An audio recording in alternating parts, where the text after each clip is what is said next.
you are a ranking assemblyman. Well, everybody, all eyes, professional and non-professional, by which I mean politicians in there, aka professional, the rest of us looking, who on whose behalf you are working, we're looking, and have you, are you satisfied individually, Honorable Badru, that work is on course for the election that will take place when people meet, when you guys come to meet? We're talking about the National Assembly leadership.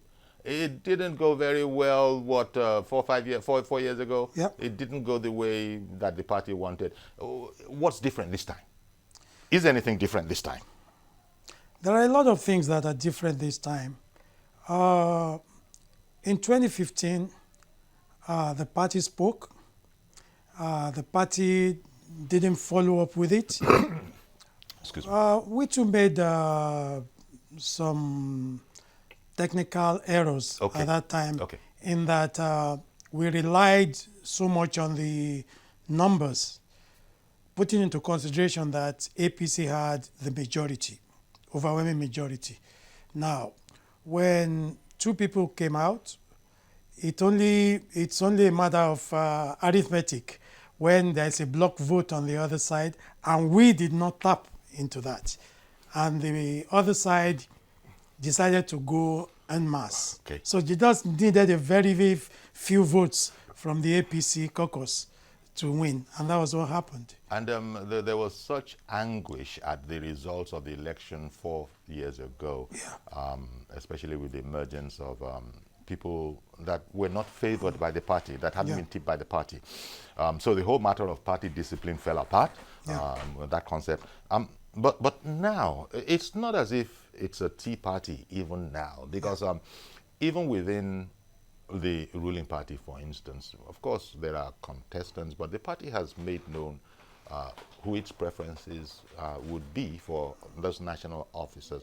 How do you account for the fact that even though the party has spoken, and this whole concept of party discipline, party supremacy, there still are people who are saying that it's my right to contest. Let me falter at the election if indeed that is the case. But I don't like this whole idea of somebody having viewed the horizon and having said that no, it's this guy that we want. What do you think of such concepts? Is it within the realms of democracy, or would you say it's indiscipline?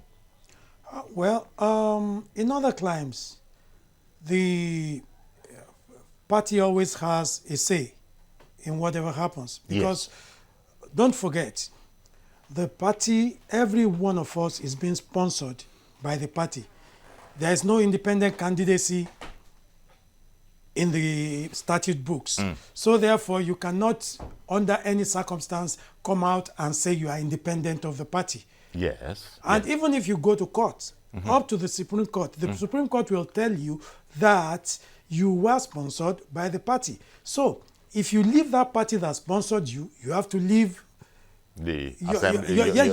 Exactly. Yes. So I'm going to... But the theory, you know, is that, wait a minute, for officers of the National Assembly, they vote from amongst themselves. The party can't vote. Nobody else can vote. Yes. This sole person eligible to vote is another assemblyman, be it local, be it state, or be it national. So it's interesting. Okay, how would you... All the power and authority has been put in the hands of individuals. How would you, under normal circumstances, adhere to the strict rules of the party before you got your ticket? And now, when after getting your ticket, and the party sets up some rules again for a next stage, and you decide, no, the party is a dictator. I see. Okay. So that is the right way to look at this thing. Exactly. You cannot follow the rules of the party before you got elected. Because in that, the party told you point blank, in the forms you filled, you signed, and you took to court to swear an affidavit too, that I will abide by all this. And now when you get elected, It is now you see that the party is dictating. The party wasn't dictating when you followed the rules and signed and you went to court to swear to an affidavit that I will follow all the rules of the party. So, you know, it's somehow, but that's not the case in this time. Now, the thing is that going back to 2015, if for any reason, let's put, for instance, there are laws that say don't steal. Now, if you steal and nothing happens, then that means you encourage stealing. If some people did some things against the party in 2015 and the party didn't bear its fangs to bite, then so people will do it again. Okay. So that boils on party discipline, and I think that's not going to happen this time. But and that is why you see members that are coming out to say that, sorry, with due respect, I have a right to contest, and I will not be outdone. I will not be. That right cannot, as a Democrat, be taken away from. So I agreed. You have from within Senator Lawan. He's the preferred choice of the party. But even in our clubs, social clubs, whatever you do, when you have a right as an individual, but your right as an individual is not absolute. In that when you come within the confines of a club and you surrender most of your rights to that club in the sense that whatever rules the club draws up that governs everybody that belongs to that club, you must abide by it, notwithstanding if it infringes on your rights. So it's the same thing when you join a political party. Some things might not be right, but once you have subscribed to be a member of that party, yes, you have to follow some of those things that are because, and that's why you say party supremacy. Yes, I get you.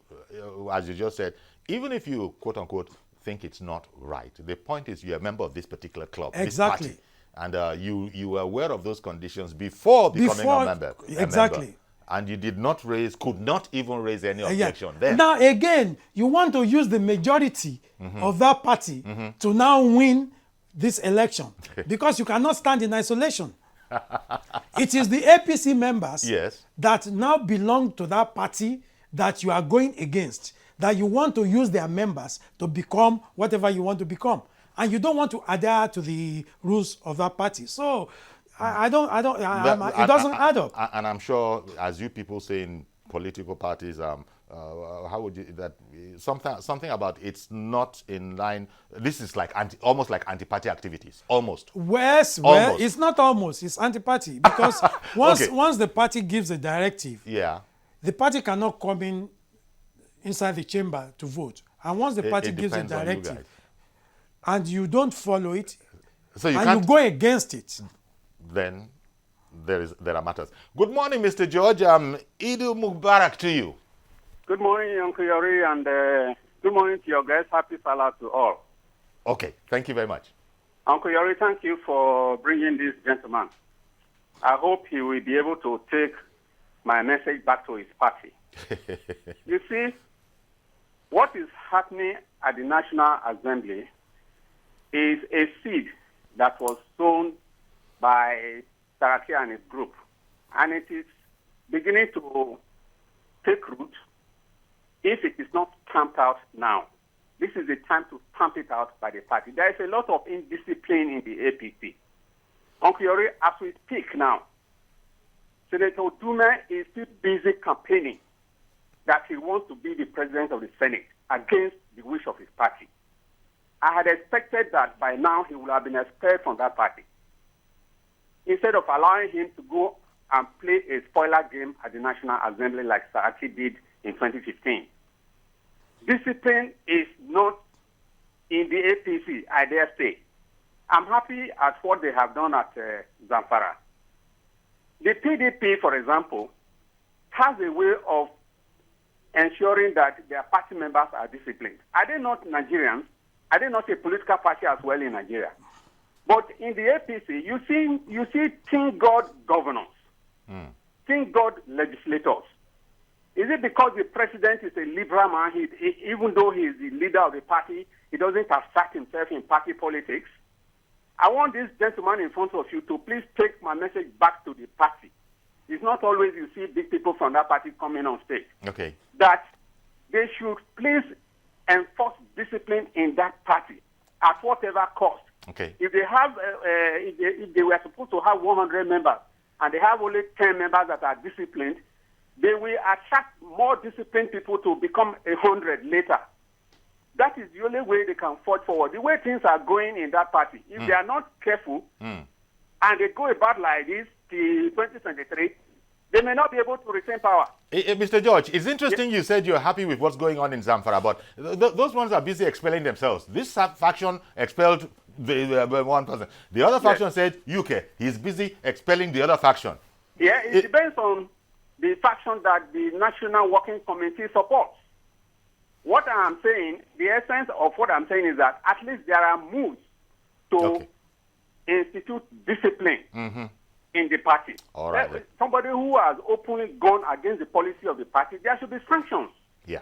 If you allow them to just go about it like that, then it means it is a nobody's party. See what the governor of Imo State did, and the governor of Oyo and Ogun did to the party. They are still parading themselves as members of the party. In a party where there is discipline on Kuyori, these people should have been facing sanctions for what they did to the party by now. All right, then. Well, thank you very much for calling in, Mr. George. First of all, the charge, Mr. George's charge there, that APC can be indisciplined on occasion. He didn't even say on occasion. I'm the one adding that one. the charge of indiscipline within the APC, that will be the death of any serious party. Well, first of all, how do you relate to that charge? Yeah, before I called in, I talked about 2015. And I said, why it's rearing its head right now is that because people who infringed on the party directive at that time were not disciplined. Yes. And that's why you see people trying to do the same thing this time around. This time around, I don't think they're going to get away with it. Okay. I doubt if they will get away with it. They're not going to get away with it. I can assure you that. Okay. Good morning, Joshua in Irewole, Ogun State. Uncle, good morning, sir. Good morning, sir. Good morning to your guest. Yes. I want to approach the matter from Nigerians. The political space belongs to us. These politicians are supposed to be our representatives. They are not supposed to be representing themselves. I think it's unfortunate that we may have this situation on our hands until we decide the leadership we want in Nigeria. The politicians are supposed to be showing good example by being loyal party members, by obeying the laws they said they are going to make for people to respect. If our politicians show that they are above the law, how do they expect the policemen to obey the law? How do they expect the judiciary to conduct themselves well? How do they expect cohesion in terms of putting the interests of the people forward? I think, like George said, I have given it to them that their indiscipline will remain with them. But Nigerians should take up the challenge. We need leadership that will think and put the interests of the people first, forward, above their personal ambition. They belong to political parties. They should stop playing games with the fact that this nation needs to move forward. There's a lot of poverty in the land. I think that instead of this internal rancoring, the politicians should have been joining hands to be discussing what bills to pass and how to actually move the nation forward. But they are not ready. Okay. So when we are ready, by the grace of God, maybe through the proper channel, we will sack all of them so that they will learn how to be obedient to law and teach people the right thing. Thank you, sir. Thank you very much for calling in. Honorable Dolapo Badru, he said, and I'm sure you will agree, there's a lot of poverty in the land. However, a lot of Nigerians will probably probably you can't fault them for imagining that it's the rest of us that know about this poverty in the land. All those assemblymen, whether it is senator, whether it is a representative, or whether it is assemblyman, they're all rich. They can't relate to it. So they just get in there, and the guy you knew before you sent him over, by the time he starts getting these emoluments, you know, it's not very well known. There are rumors, but I don't know, do you guys get up to 5-7 million naira a month? I don't know. That was just out of the top of my head. But what we're saying is that it's not usual. It's not normal. And this dissociation from reality probably hampers the effective work of our legislators generally. How would you comment on that whole part, that the average assemblyman doesn't really know what's going on? He can't feel our pain anymore. So that's why he gets in there. And amongst themselves, as the gentleman said from Irewole, that they're not supposed to be for themselves. They're supposed to be representing the rest of us. Are you satisfied that that job is being done well? Well, it depends on the individual. And I think it depends on which area every person comes from. There is no way that a representative can dissociate himself from his constituents. Now, there's a political family, and everybody has to be in touch with his constituents every now and then. If you are not, you cannot return. It's not possible. And you see, there's poverty in the land. Mm-hmm. There's no doubt about it. But you cannot take care of everybody. No, you can't. It's not possible. And in some instances, the people you take care of probably would not let the next person know. So it's who is able to get to you. Oh dear. And when you have a population of so many, and you can only take care of probably 10, 20, 30, 40, 50%, there will always still be not even a negligible, you see, not even a negligible, but a majority, or even if not a majority, a substantial amount of people you will not be able to reach because of the population. Yes. Now, if you pay school fees, take care of probably 1,000, 20,000 people, 50 and 100,000 people voted for you.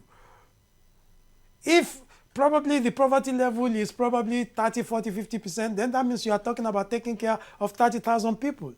Is that feasible? It's not feasible, but you can only do the best you can and leave the rest. And do some programs or things like that will benefit the generality of the people other than individuals. But our people want individual touch. Well, you can't blame them for that. Yes, yes. But providing infrastructure and things like a borehole, educational facilities and things like that cover the generality of the people other than a single individual. Okay. I hear that.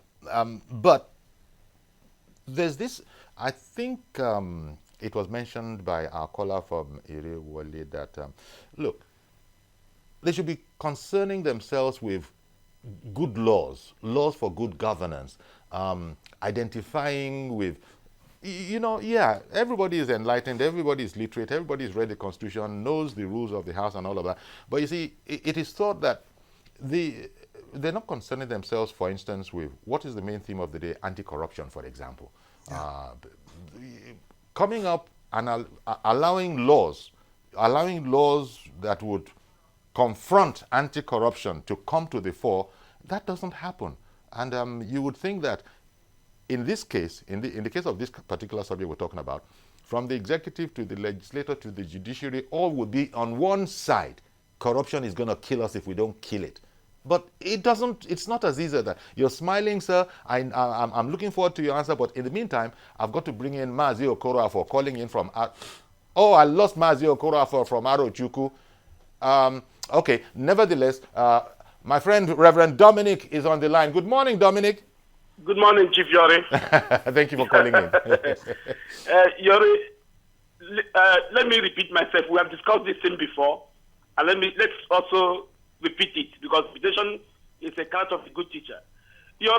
I still believe today, I don't know the number again because it keeps changing, that the APC have over 200 members in House of Reps. I still believe that. What it's being confirmed. I suggested the last time is this. Instead of going this headmaster attitude to students, are we trying to say that we don't have 2 members of House of Reps who can say that can represent APC interest? And we put those 2 members in front of the whole, in front of the National Assembly, A and B. Let people who like A go to A in the same party. People who like B go to B in the same party. So we don't go with one. Now, the man we are fronting today, they are taking him to court. Let's paint a picture. What is happening in Zafra now? And the court said, Bajabia Amila is not qualified, maybe temporary. Are we going to stop the issue of leadership of National Assembly from APC because one man cannot go all the way? I don't believe what George says in some instance. You can't say that Ndume going to campaign is wrong. Ndume is a member of National Assembly. I've said it here before. Whether you like it or not, in the last National Assembly, Ndume stood for what we believe in APC. So he is also qualifying his own way. We should allow him to also campaign. But his party has spoken. Hello? Dominic, but his party has spoken. And I'm sure Ndume would like to be seen as a good party man. In this part of the world, you know it. Our members there know it. In this part of the world, party supremacy is not there. Who owns APC? If you say that Buhari is the leader of APC, there are some brothers in APC who are 10 times richer than Buhari, who thought that the one who made Buhari president. So today is not the days of PDP, today is not the days of Awolowo, where you see a man who has influence not because of money, because of leadership. So there's big men in APC, and we should carry them along, so we cannot make mistake of 2015. If we go into this, contest with the way we're going now, it's possible we fall into the hand of APC man who the opposition is interested in. And what happened last time will happen last time. I'm not saying that party discipline is not in order. But one time we should be cautious the way we go about it. Okay. So we do not fall into prey of Sariki and their company who are also planning.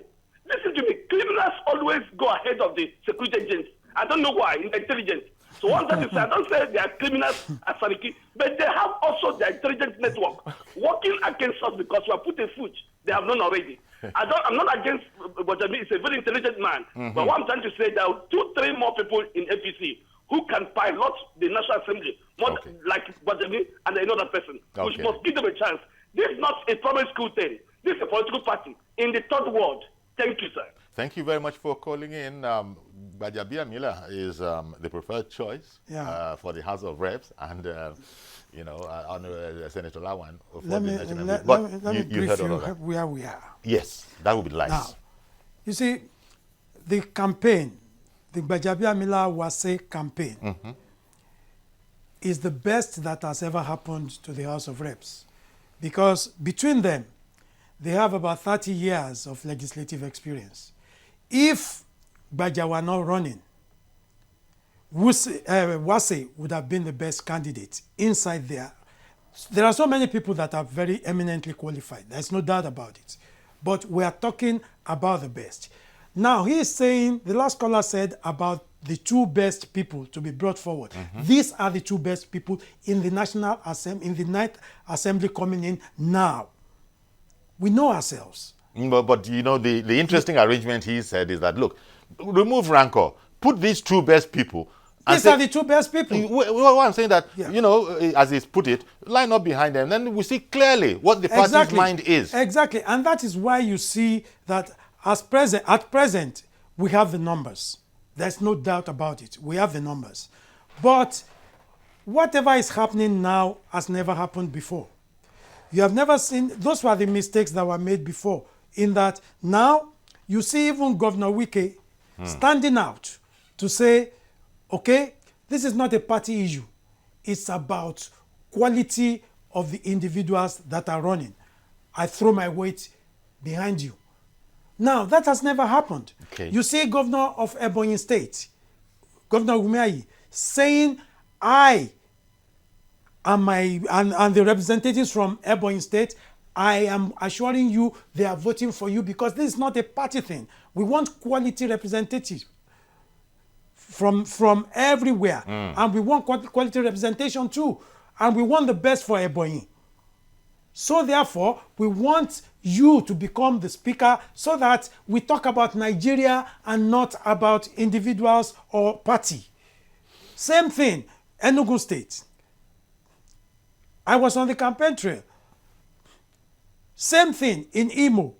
And this is radically different. Same thing in Enugu. Yes. In fact, the Enugu State governor went ahead and called his representatives and handed them over to Gbajabiamila. Those that were not there, in front of the cameras, he asked his chief of staff or whoever to be calling them one by one and talking to them and handing over the phone to Gbajabiamila. What else do we want? Yeah. Yeah. So the massive engagement this time. Massive engagement. Massive. No other person, no other contestant is doing that. Okay. Comrade Ayo has called in. Good morning. Good morning, Uncle Yori. Thank you for calling in. Good morning. And good morning to our guests in the studio. Honorable Badru. Uncle Yori, you see, the problem we have here in this country is people, we love ego too much. Honestly speaking. We love ego. Ego. All right. Yes. People always want to be in power at all costs. You got in through a platform, which is the party, and the party has given a directive. And the person who is being brought forward is acceptable because the man is very intelligent and brilliant. Why are we arguing and saying that we want to go against the party directive? It is wrong. You get elected because the party put you forward. If the party not put you forward, there is no way you are going to get elected. Exactly. So you get elected based on the party platform. You should respect the decision of the party. I'm not saying the 109 senators are potential Senate president, but one person will get theirs. And since the party have said this is the person we want, and the president has said this is the person I love, we want to repeat what happened in the 8th Assembly. The masses suffered what happened in the 8th Assembly. Because all the rest of the people vote the president, they get what they want. But we are not getting what we want here. So we want to get what we voted for. That's why we are saying, please keep. Well, thank you very much. You got all of your message out there. And it's really going back to what you said earlier. That, look, you know, you have to play right, you know. Otherwise, it's not cricket, as they say. Exactly. It's not cricket if you're going along the ways that we're hearing. But even then, it would appear that the leadership of APC is not taking this lightly. Just about everybody in the APC, once the party, the ruling party, has named its preferences, they're now working towards that. Top level people in the APC have sort of temporarily relocated to Abuja. I don't know what that is doing to the whole matter, but it just is an indication of how seriously this is being taken. Okay, let me now. I beg your pardon. I think I've got to go on a break, okay. so that I won't need to interrupt you. We'll come back to it as soon as we're back. Stay with us, please.